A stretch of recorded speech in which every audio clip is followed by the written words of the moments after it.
Well, I was involved in basically the last surviving psychedelic research program, which was at the Maryland Psychiatric Research Center.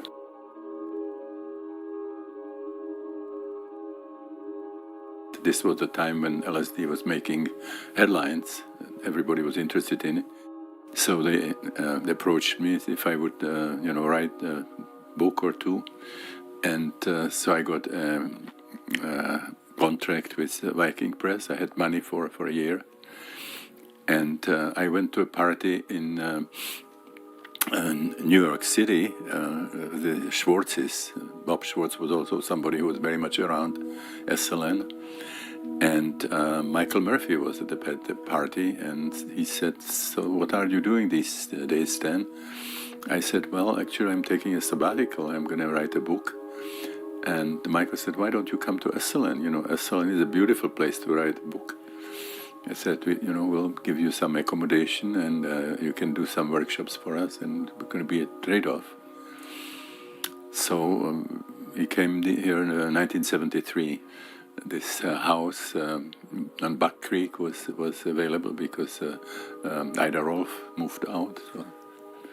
So we had this, beautiful house on the ocean, and this incredible deal with SLN, trading the room and board for workshops. But initially, people were not very happy when I was talking about the research that we have done. They said, "Well, it's great to hear about these fantastic experiences, but can't we do something?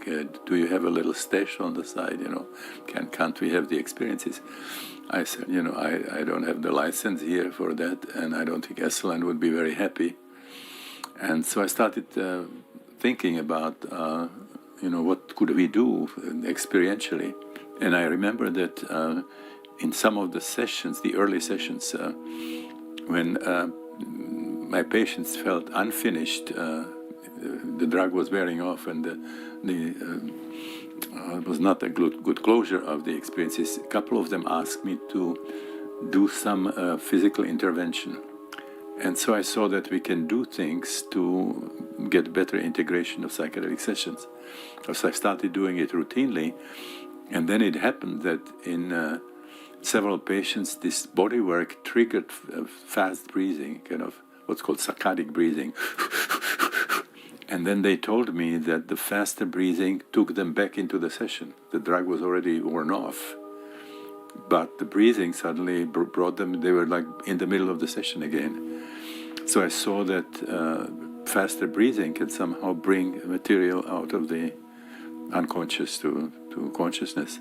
Well, initially we were working such that the group was lying with the heads toward the center, and they were kind of holding hands, and we let them breathe faster, and we were playing the music.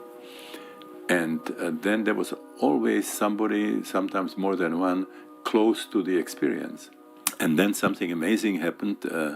We had this Buck Creek house, where there was probably 1/4 of an acre or more of, it was like poison oak and birds and stuff. And we wanted to have a garden, so we created terraces and we were growing veggies there. And so I was working in the garden quite a bit. And at one point I was creating terraces, and I was lifting a beam, and I threw off my back to the point that I was in agony.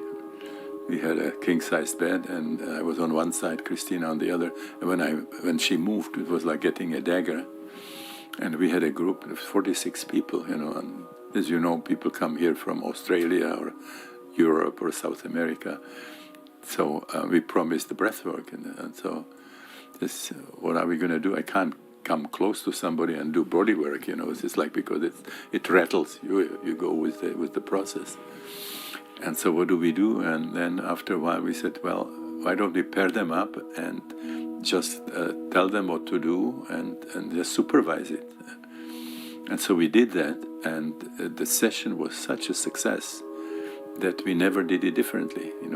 Not only now, most of the people in the half of the group had pretty significant experiences, but the sitters told us how much they got out of it, what a privilege it was to be there with another person in such intimate process and so on. And so this was suddenly a whole other new form of it that we just continue until today. And the groups, grew from the 36 that we had, the maximum that we could accommodate here, to we had 460 people in Moscow breathing.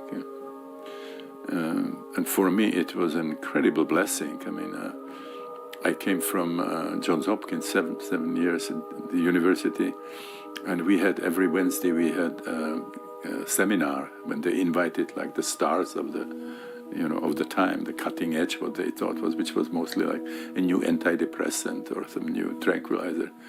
So it was boring as compared to what was happening here. This was really the cutting edge at that time. And I had this really privileged position where I could decide what the topic of the month long, and then who were the people, whom I would like to spend some time and learn from. And everybody wanted to come to Esselen. Esselen, was a beautiful place, and so people were very, very excited to come here. You have in the Esselen office, you have the old catalogs, so you can see the lineups. I mean, the guest faculty is unbelievable. There was Joseph Campbell was in most of them. Houston Smith, Fritjof Capra, Rupert Sheldrake.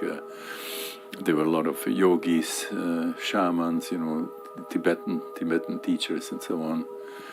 Quite an amazing lineup. I don't think any university has that kind of a faculty. Well, Gregory Bateson was here. He was diagnosed with a cancer. It was a big tumor, they said, of the size of the grapefruit sitting on vena cava, and they gave him 4 weeks. And again, he met Michael, and Michael said, Gregory, if you're dying, why don't you come to Esselen? Esselen is a great place to die. So he came, and then everybody who had any healing sort of ambitions, descended on him. So there were anybody from acupuncturists to Filipino psychic healers and so on. And he lived 2.5 years. So I had this great privilege to be in close contact, daily contact with Gregory Bateson, Really pleasure for me to go down memory lane, to remember those times. Those are really highlights of my life.